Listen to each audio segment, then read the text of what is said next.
అల్లా ముద్దు రాముడు వద్దు ఇదే కాక్రోచ్ పార్టీ మూల సూత్రం. మీకేమైనా అనుమానం ఉంటే చూడండి. जय श्री राम बोलेंगे, मैंने बोला बोलो भाई, मैं जय संविधान बोलूंगा. बस नाम रहेगा अल्लाह का.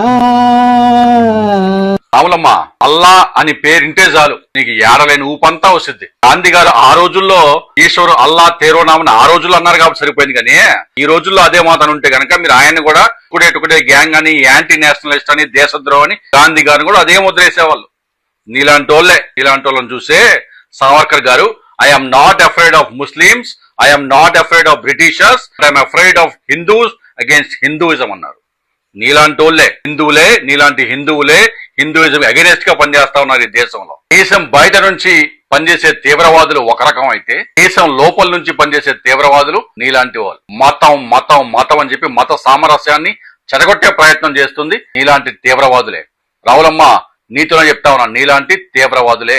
ఈ జెన్జీ యుగంలో నామ్ రహేగా అల్లాకా యా నామ్ రహేగా మహాదేవ్ కా యా నామ్ రహేగా క్రైస్ట్ కా, దీని గురించి కొట్లాడుకుంటున్నావా? సిగ్గుందా అసలు? కాన్షియస్నెస్ రాయిగా మానవత్వం ఉందా నీకు అసలు?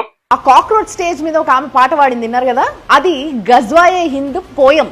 ఆమె పాడిన ఈ పాట గజ్వాయే హింద్ పోయమా అని ఎవరు చెప్పినారు? ఆ రాసిన కవి మీ తాత కళ్ళలోకి వచ్చి చెప్పినాడా? ఇదే పాటని హమ్ దేఖేంగే అనే ఇదే పాటని కశ్మీర్ ఫైల్స్ లో వాడితే, కశ్మీర్ ఫైల్స్ లో వాడినప్పుడు దేశమంతా కలిసి ఆ సినిమాని చూసి హిట్ చేయలేదా? ఆ రోజు నిద్రపోతా ఉండవు. దాన్ని రాసింది ఒక పాకిస్తాన్ పోయట్. ఈ పాకిస్తానీ కవి గురించి ఏదైనా రీసెర్చ్ చేసావా? గూగుల్ చేసావా? కొంచెం బేసిక్ రీసెర్చ్ ఉండకల్లా. అంటే ఇదే పాకిస్తానీ కవి ఫైజ్ గారు రాసిన పోయమ్స్ ని మన ఇండియన్ ఎన్సీఆర్టీ టెక్స్ట్ బుక్స్ లో 10th మరియు 12th social science and political science text books లో ఆయన రాసిన పోయమ్స్ ని సిలబస్ గా పెట్టినారు. వాజ్పేయి గారు ఆయనకు ఒక పెద్ద అభిమాని. 1978 లో ఆయన ఎక్స్టర్నల్ అఫైర్స్ మినిస్టర్ గా పాకిస్తాన్ విజిట్ కి వెళ్ళినప్పుడు ప్రోటోకాల్ ని వదిలి ఆయన ఇంటికి వెళ్లి కలిసినారు, ఆలింగనం చేసుకున్నారు. మళ్ళీ 1981 లో వాజ్పేయి గారు ఆయన్ని స్వయాన ఆయన ఇన్విటేషన్ ఇచ్చి ఆయన అలహాబాద్ పిలిపించి ఇదే నువ్వు చెప్తున్నావే గజ్వాయే హింద్ పోయం అని, ఇదే హమ్ దేఖేంగే అనే పాటని ఆయన స్వయాన అడిగి పాడించుకున్నారు ఆయనతోటే. ఎందుకంటే ఈ పాటకున్న గొప్పతనం, ఈ పాటకున్న విలువ, ఈ పాటకున్న హిస్టరీ అంత గొప్పది. ఇది నీలాంటి సంకుచిత మనస్తత్వం ఉన్న వాళ్ళకి అర్థం కాదు. దాని అర్థం ఏంటిదో తెలుసా? హిందుస్థాన్ ని ఇస్లామిక్ కంట్రీగా మార్చడం, షరియాలో అని తీసుకురావడం, మిగతా ఏ మతాన్ని కూడా ఇండియాలో లేకుండా చేయడం. గాడిద గుడ్డేం కాదు, ఊర్ల మడబోయే సోది చెప్తానమ్మా, సోది అడుక్కు తిను. అబద్ధాలు చెప్పి మతాల మధ్య చిచ్చు పెట్టే బదులు నీ వ్యూస్ కోసం సిగ్గుండాల. ఈ పాటని 1979 లో ఫైజ్ అనే ఒక ఉర్దూ కవి అప్పటి పాకిస్తానీ ప్రెసిడెంట్ జియా ఉల్ ఖాన్ కి వ్యతిరేకంగా, ఆయన చేస్తున్న నియంత పాలనకి వ్యతిరేకంగా, నిరసనగా, అంటే ఆయన ఒక మార్షల్ లాని ఆ దేశంలో ఇంపోజ్ చేసి ప్రజలకు ఒక మానవ హక్కులు లేకుండా చేస్తుంటే ఆయన ఎన్నో కఠినమైన ఆంక్షలు విధిస్తే దానికి వ్యతిరేకంగా ఆయన రాసిన పాట ఇది. ఆ తర్వాత 1985 లో ఇక్బాల్ బనో అనే ఒక గజల్ సింగర్ నల్లచీర కట్టుకుని లాహోర్ లో, అంటే ఆ రోజుల్లో నల్లచీర కట్టుకోవడంపై కూడా పాకిస్తాన్ లో ఆంక్షలు ఉన్నాయి. ఆంక్షల్ని బ్రేక్ చేస్తూ ఆమె ఒక నల్ల చీర కట్టుకొని 50,000 మంది ముందు ఆ పాట పాడితే 50,000 మంది కూడా ఆమెతో పాటు ఇన్కలాబ్ జిందాబాద్ అని అరుస్తూ ఆమెతో పాటు ఆ గవర్నమెంట్ మీద ఉన్న నిరసన తెలియజేస్తూ, ఆ గవర్నమెంట్ మీద ఆ నియంత పాలనకు వ్యతిరేకంగా ఈ పాటను ఆమెతో పాటు పాడారు. ఇది ఆ పాటకున్న హిస్టరీ, ఆ పాటకున్న గొప్పతనం. హమ్ దేఖేంగే లాజిమ్ హై కి హమ్ భీ దేఖేంగే ఓ దిన్ కా జిస్కా వాదా హై జో లోహే అజల్ పే లిఖా హై. అంటే మేము చూస్తాం, మేము తప్పకుండా చూస్తాం. ఆ అన్యాయం అంతమయ్యే రోజు, ఆ న్యాయం గెలిచే రోజుని మేము తప్పకుండా చూస్తాం. ఈ రోజు నియంతలు మేమే గొప్ప, మాదే అధికారం అని విర్రవీగుతా ఉన్నారు. మీరు పతనం అయ్యే రోజుని మేము తప్పకుండా చూస్తాం. బస్ నామ్ రహేగా అల్లాకా, అంటే మిగిలేది దేవుడు ఒక్కడే అని చెప్పి పాడారు ఆ పాట. ప్రతి ఒక్కరూ అల్లానే పూజించాలనే ఉద్దేశంతో ఆయన పాట రాయలేదు. ఆ పాట రాసిన కాంటెక్స్ట్ వేరు, ఆ పాట రాసిన ఉద్దేశం వేరు. దీంట్లోకి వెళ్ళి కొన్ని లైన్స్ తీసుకొని అప్పట్లో ఇరాన్ రెవల్యూషన్ కి వాడుకున్నారు. నీ బొందేం కాదు, ఈ పాటని ఫైజ్ గారు 1979 లో, అంటే ఇరాన్ రెవల్యూషన్ తర్వాత రాసినారు. ఇరాన్ రెవల్యూషన్ 1978 లో జరిగితే మరి 1979 లో రాసిన పాటని 1978 లో ఆ లైన్స్ తీసుకొని ఎట్ట వాడినారు? చోది కాదా? అబద్ధం కాదా? అరే పాకిరాజ్, జై సంవిధాన్ అంటున్నావు కదా, మేమందరం కూడా జై సంవిధానే.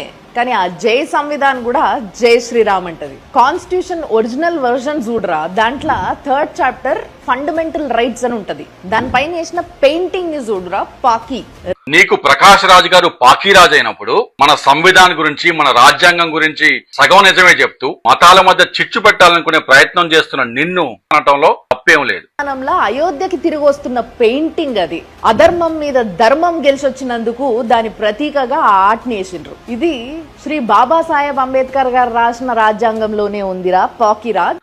వాట్సాప్ యూనివర్సిటీ ఫార్వర్డ్స్ చదివి మన రాజ్యాంగాన్ని సగం సగమే చెప్తూ మతాలను రెచ్చగొడుతూ బాబాసాహెబ్ గారిని అవమానిస్తే, రాజ్యాంగాన్ని అవమానిస్తే ప్రజలు నీ మూతి పళ్ళు రాలగొడతారు. జాగ్రత్త. 1947 లో మన దేశానికి స్వాతంత్రం వచ్చిన తర్వాత ఆ సమయంలో ఉన్న నాయకులు మన దేశం యొక్క ఫస్ట్ ఫౌండింగ్ డాక్యుమెంట్ అంటే మన రాజ్యాంగం అనేది మన దేశం కొత్తగా ఏర్పడిన మన దేశానికి ఒక ఫస్ట్ డాక్యుమెంట్. అది కేవలం ఒక లీగల్ డాక్యుమెంట్ గా కాకుండా చాలా అందంగా అద్భుతంగా తయారు చేయాలని నిర్ణయించుకున్నారు.